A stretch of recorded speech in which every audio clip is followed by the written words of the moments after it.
Good. Perfect timing. Okay, we got a couple of bigger things. Both of them happened Sunday. We'll start off with, I think there's a press release that was sent out on a stabbing that took place. This was in the Gilly Berto's parking lot, 700 block of South Minnesota Avenue, early Sunday morning around 2:45 a.m. We had a few people that were in a car in the drive-through, and this was essentially between the driver and then the passenger. They do know each other. At some point in time, the passenger pulled out a pocket knife and then really just began stabbing the driver. The driver was struck in the neck and then the shoulder, hand, and arm. I'd say about as soon as it started, it probably ended about that quick as well. So the driver was able to get out of the car. He was able to get inside the store. The passenger ended up also getting out of the car and then walked away. So no arrests at this point in time. We know who the suspect is, but have not found him.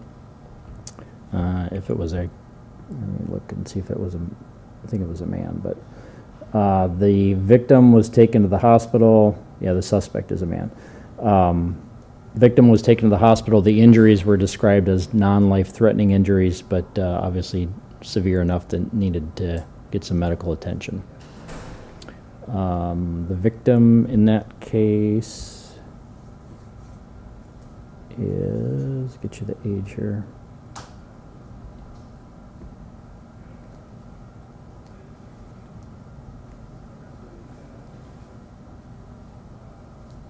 .34 from Sioux Falls. Anything else on that? Pretty straightforward. The other one we had was a shooting that took place. This was Sunday evening about a little after 9 p.m. This was in the 4500 block of South Tennis Lane. This one really began about, I guess, maybe the treatment of a dog. The victim had a dog, and the other people saw him, I guess, the way he was treating it and didn't think that was appropriate. So there was a few people that left an apartment, went outside, confronted him about that. He left, put the dog away, came back. There was some argument that took place. The victim made some comments about shooting the suspect and some other people that were out there. The suspect had a handgun with him, pulled out the handgun and shot the suspect, the suspect then shot the victim 5 times. All of it were to the lower part of his body, kind of the legs and rear end area. The victim was taken to the hospital. The injuries were described as non-life threatening. The suspect was there. He basically identified him right away to officers, so there was no issues with finding him.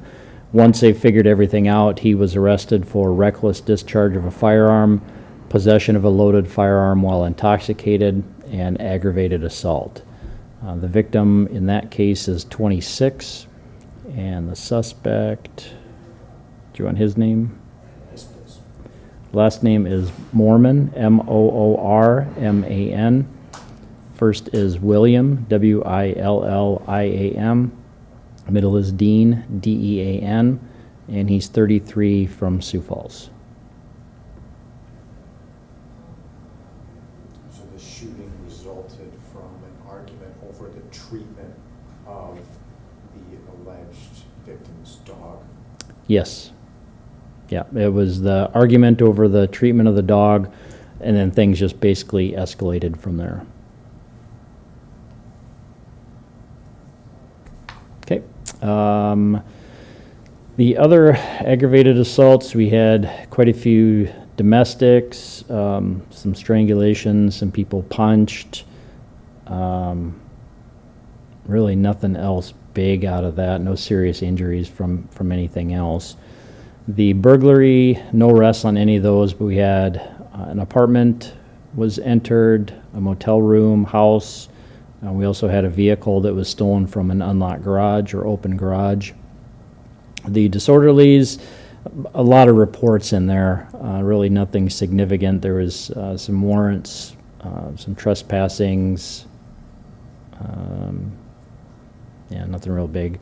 The embezzlement, both of those were cars that were loaned out. Family offenses are all reports, a lot of protection order violations. Nothing big with the frauds. Larcenies, I didn't have a chance to get to those. I didn't hear of anything big. No big quantities with the narcotics. The rape is a report. The robberies, one of them was a report created in error, so I don't have anything on that.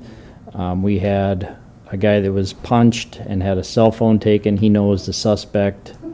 He believes the suspect thought that the victim owed money to the suspect, and that's why it took place.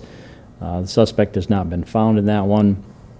The second one, that was a guy that was basically getting a ride from a couple of people. It was his vehicle. He was intoxicated. The other people were giving him a ride. They ended up punching him and forced him out of the vehicle, took his vehicle, and then left. We did later on find that vehicle. One guy was arrested for possession of a stolen vehicle. We're not sure if he was in the vehicle when it was taken, though, so no robbery charges. The victim did not have any serious injuries. Sex offenses are all reports. Simple assaults were a lot of domestics, nothing suspicious with the unattended death. Vandalisms, I also didn't have a chance to get to those, but didn't see anything that was concentrated in one area. That's all I have, unless you guys have anything else. Yeah, with this, a couple city councilors seeking money for a community awareness campaign to remind vehicle owners to lock their car doors. Roughly, or exactly, if you could share, about how many reports of a stolen vehicle does the Sioux Falls Police Department investigate in a month? Would you say? I didn't break it down by month. It's a lot, I guess. Maybe that's the best way to say that. So the last year, we had over 1,300 stolen vehicle reports that came in.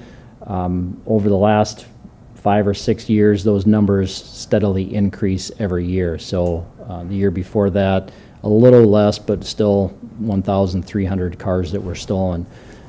Talking with the detectives, we're probably looking at least over 90% of those vehicles, the keys are left in them. Occasionally, there's some vehicles that are stolen where, there's some mechanical means, but most of the vehicles in Sioux Falls, when they're stolen, are left unlocked and the keys are inside of it. A lot of people will think that hiding a key in a floor mat or under a visor or in the center console is safe and people won't find it, but that's just not the case.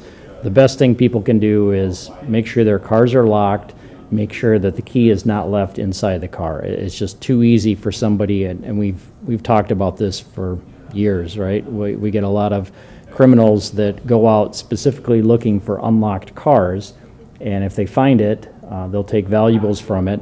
The bonus is if they find the keys inside the car, they're going to take the whole car. So the important thing is take your keys with you, make sure the car is locked. So in 2022, Sioux Falls Police Department investigated more than 1,300 reports. Yeah, it was actually 1,337, and then in 2022 it was 1,361.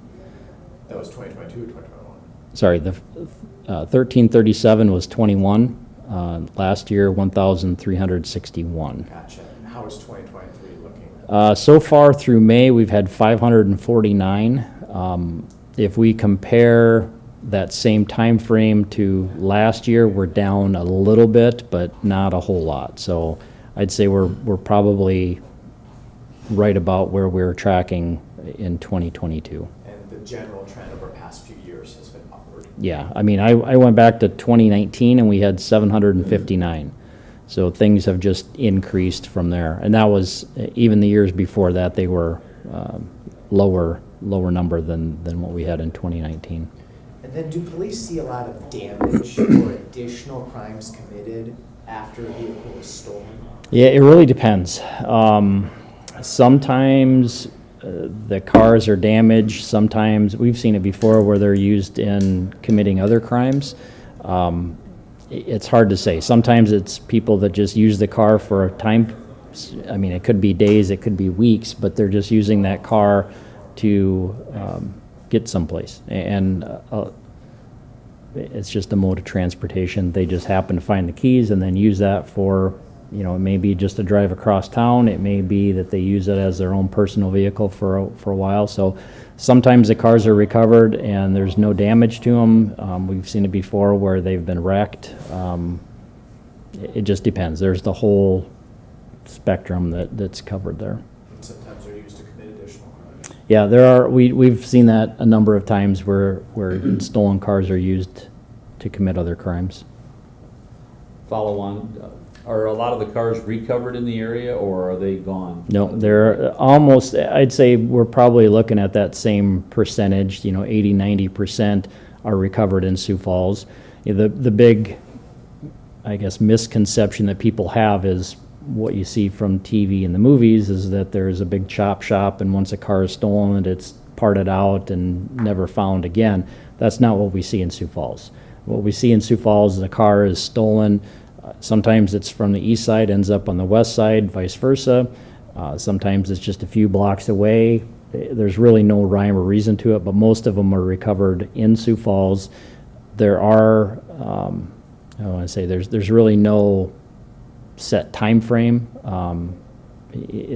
Each case is different. So, I mean, we've seen them recovered in a matter of minutes or hours. We've also had them recovered after months. So there's really no rhyme or reason to how soon they can be recovered. Anything else? Okay, thanks.